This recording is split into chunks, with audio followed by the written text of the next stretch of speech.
Welcome to the second lesson in our React JavaScript course. In this lesson, we will be looking at JavaScript data types and variables. By the end of this lesson, you will be able to explain JavaScript variables, explore the 6 simple primitive data types in JavaScript, and unpack some of the syntax of JavaScript. And our first topic for the day is looking at creating JavaScript variables. As you probably know, a variable is anything that can vary. JavaScript variables are loosely typed. Now this means each variable can hold any type of data, and every variable is simply a name placeholder for a value. There are 3 keywords that we can use to declare a variable. The first one is var, available in all JavaScript versions, and const and let, introduced in the new ECMA script 6, or put simply ES6. To define a variable, we use the var operator, followed by the variable name, like this. This code defines a variable named message that can be used to hold any value. Without initialization, it holds the special value undefined, which we will discuss in the next section. JavaScript implements variable initialization, so it's possible to define the variable and set its value at the same time, as in this example. Here, the message is defined to hold a string value of welcome. Doing this initialization does not mark the variable as a string type, it is simply the assignment of a value to the variable. It is still possible to not only change the value stored in the variable, but also change the type of value, like this. It is also important to note that using the var operator to define a variable makes it local to the function scope in which it was defined. For example, defining a variable inside a function using var means that the variable is destroyed as soon as the function exits, as shown in this example. Here, the message variable is defined within a function using var. The function is test, which creates the variable and assigns its value. Immediately after that, the variable is destroyed, so the last line in this example causes an error.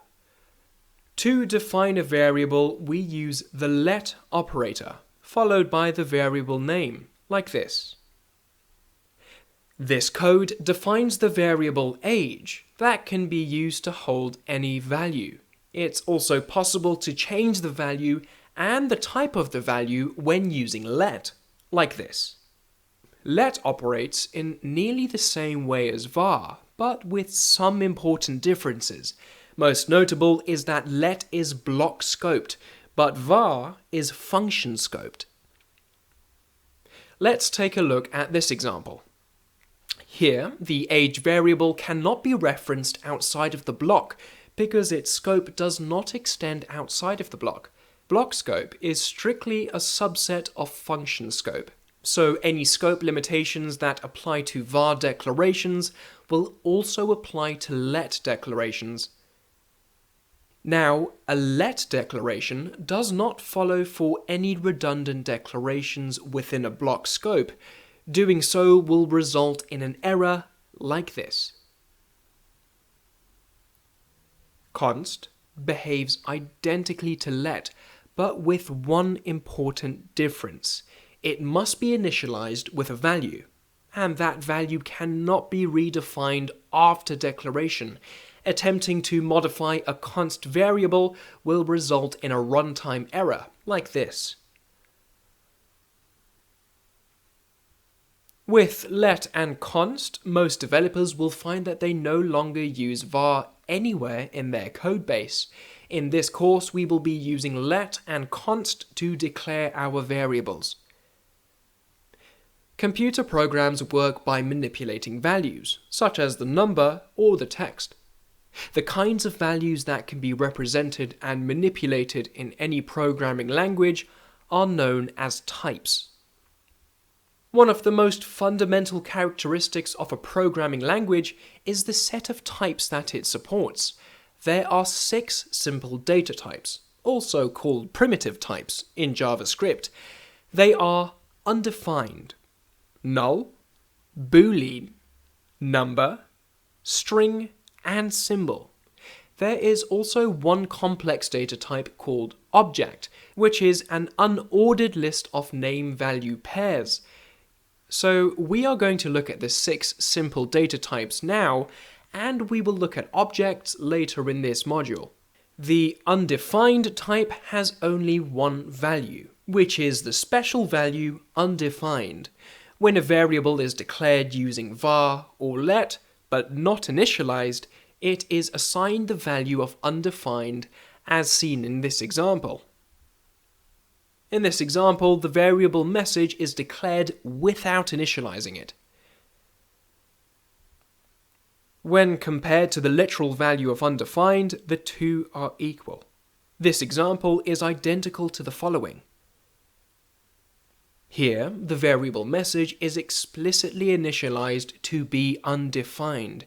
This is unnecessary because by default, any uninitialized variable gets the value of undefined.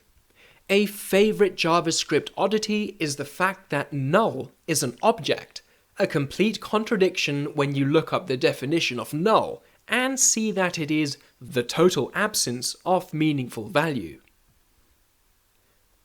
The Boolean data type is one of the most frequently used types in JavaScript and has only 2 literal values, true and false. To assign Boolean values to variables, we simply type in this: let found equal true. Let lost equal false. Perhaps the most interesting data type in JavaScript is number. The declaration is the same for all types of numbers. For example, if we want to declare for integer or for float, we simply type in this. Strings can be delineated by either double quotes, single quotes, or backticks, so all of these examples are legal. Symbols are a new type introduced in ULogicMatrix 6, ES6. Symbols are initialized using the symbol function because it is its own primitive type. The type of operator will identify a symbol as symbol, like this. Well, you probably know that the most modern websites use JavaScript. What you may not know is that some smart watches run apps that were developed by JavaScript, and that you can actually program commercially available drones very easily using JavaScript. Okay, let's move on to JavaScript syntax. What is JavaScript syntax? The syntax of JavaScript is the set of rules that define a correctly structured JavaScript program. Everything in JavaScript is case sensitive: variables, function names, and operators. This means that a variable named test, starting with a lowercase letter t, is different from a variable named test, starting with an uppercase or capital T. JavaScript uses C-style comments for both single-line and block comments. A single-line comment begins with 2 / characters, like this. A block comment begins with a / and then an asterisk and ends with the opposite, as in this example. JavaScript describes a set of reserved keywords that have specific uses, such as indicating the beginning or end of controlled statements, or performing specific operations. By rule, keywords are reserved and cannot be used as identifiers or property names. Here is a complete list of the keywords for ECMA 262 6th edition. Maybe just take a quick screenshot so you have it for future reference. The name of a variable, function, property, or function argument is called an identifier. Identifiers may be one or more characters in the following format. The first character must be a letter, an underscore, or a $sign. All the other characters may be letters, underscores, $signs, or numbers. JavaScript identifiers use camel case. Funny word, I know, but what this basically means is that the first letter is lowercase, and each additional word is offset by a capital letter. This is an example for you. Hello everyone, and welcome to this demo. In this demo, we're going to talk about Google Chrome developer tools, and I'm going to show you how to get started working on JavaScript code using Google Chrome browser. So let's just open up Google Chrome first. I already opened the page we created in the last demo. So to get all the tools open, all you have to do is right-click and then press Inspect. And it will bring up a tab that looks like this. And I'm going to talk about two of these tabs today, which we will be focusing on throughout this course, and using, of course.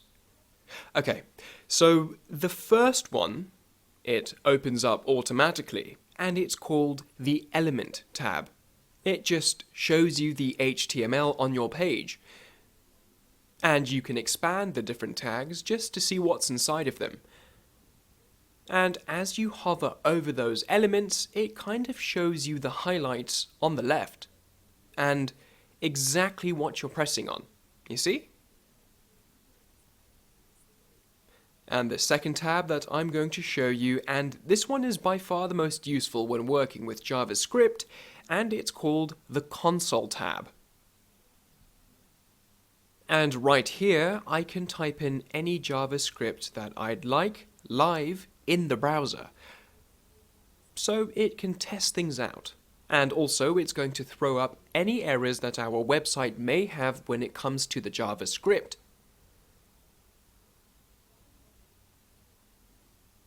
Alright, so for example, I could write an alert.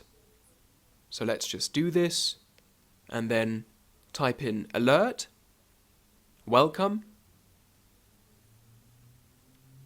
and then when we save this, we will get an alert that says welcome to the screen. And you know, this is really cool. So you can debug using the console tools. And you can also write mathematical operations like addition, multiplication, and so on. For example, we can write 5 plus 3. And then hit enter, and it's going to return the answer to you, which is really cool for kind of testing things out, you know?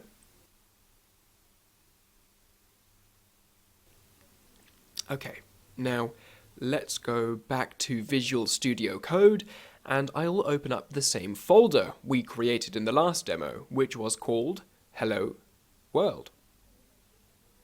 Then I will open up app.js, and from here I can log any things to the console from Visual Studio Code.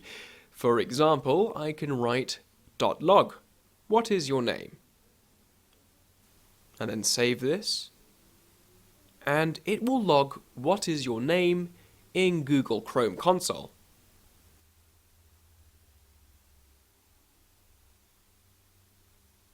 So you can think of the console as a function that helps us to write things onto the screen, and we will be using it to test our code. If I write another console.log of my name is Adam, it will come after the first log. And, well, this is because JavaScript runs from top to bottom.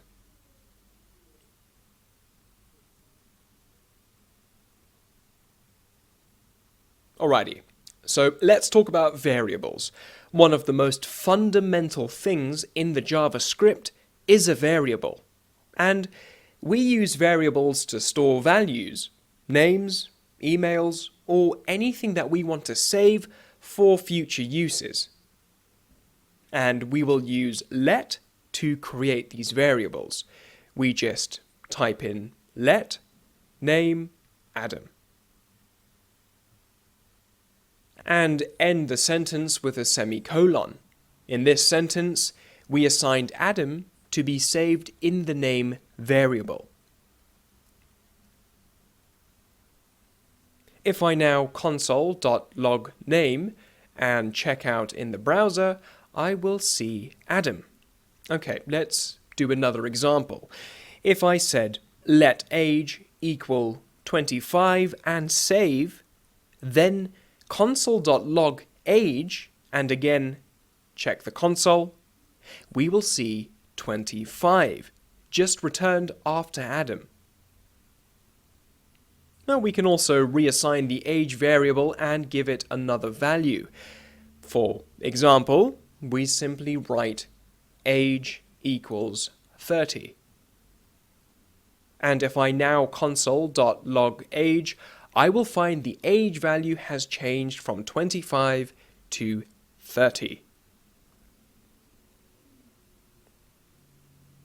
If we want to create a variable and give it a permanent value that can never be changed, we just use const to declare this variable.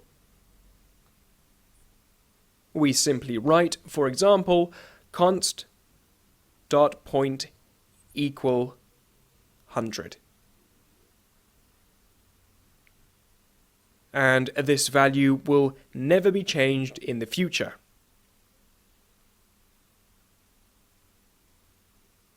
Also, when naming variables, make them meaningful, so that when other developers look at your code, they can understand what you mean when they read your variable name.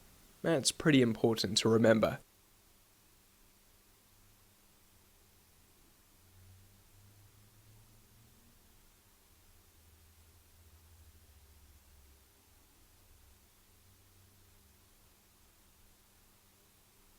Now let's see how we can add another feature of JavaScript.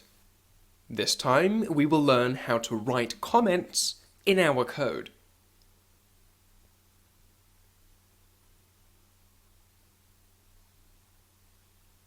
Right, so to write comments, it's pretty simple and just very straightforward. You can start off by typing 2 forward slashes, and then after the forward slashes, you type in your comment.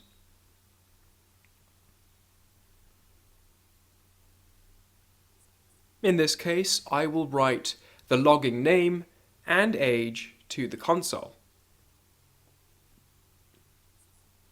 This is used for a comment on a single line. And then when we run this program, this comment will be ignored.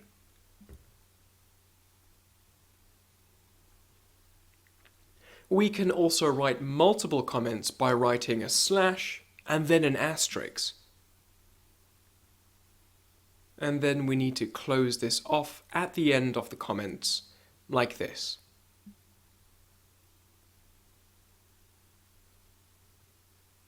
There is a keyboard shortcut to do comments, and what you do is you hold in Control and forward slash at the same time, so that's the keyboard shortcut.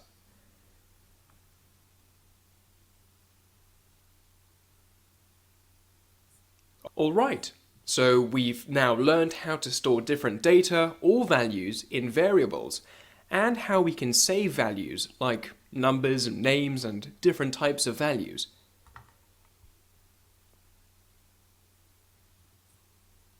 In JavaScript, we work with many different data types. They are 7 in total, and each one has its own properties. Let's start assigning some different data types to variables and see how we can work with them. I think firstly, let's start off with string. Now, we use string to store things like names, emails, and so on. Let's create a variable called first name. to store and assign the value of Mark. And then I will create a second variable called last name. And I will give it a value of David. Now we can join strings together and create the full name variable by concatenating the first name and the last name. For instance, we can write something like this. Let full name equal first name plus last name. And if I say console.log full name after I save the file, then we should see the full name rendered to the console showing Mark David. Also notice that there is no space between the names. We can solve this by concatenating a string after the first name, which is just a space between the two names, the first name and the last name. Now, if I save this, we will see Mark David with a space between them.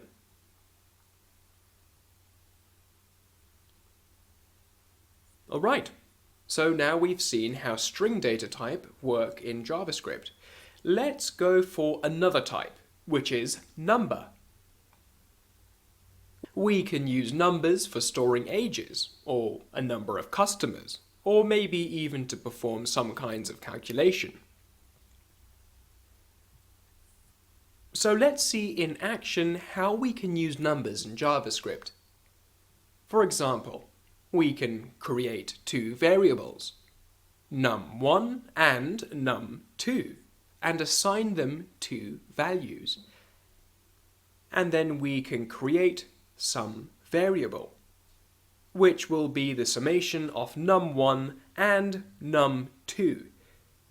So first, write, let num1 equal 10, then a semicolon, then let num2 equal 5. Again, a semicolon.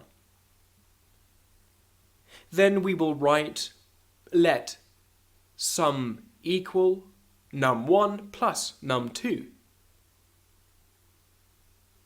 So now if we write console.log sum and save the file, we will see 15 on the screen.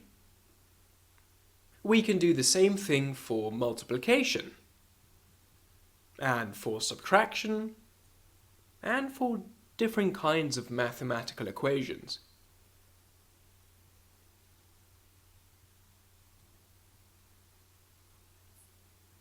Okay, let's talk about Boolean. Boolean represents two special values in JavaScript, either true or false. So let's first console.log true and false. And if you can see, these are not strings, and I didn't put quotations around them. Also, Visual Studio Code colorizes them, because it recognizes these as Boolean data types and not string data types. If we save and go to console, we will see true and false. Now, let's add true and false as strings. You can see they are not the same. These are Boolean and these are strings. And when we log them in the console helps us and colorizes them differently. We use Boolean to check if things are either true or false. I'll tell you what, let's see this in action. If I write let result equal 50 and then console.log, the result equals 50. and then end it with a semicolon, and it should print true to the console.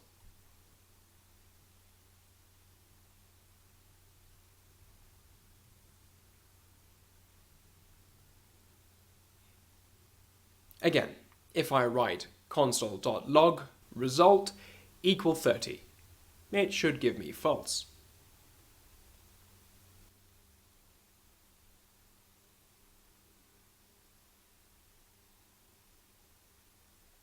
Alright, well, that's it for now, guys. I will see you for the next demonstration in our next lesson.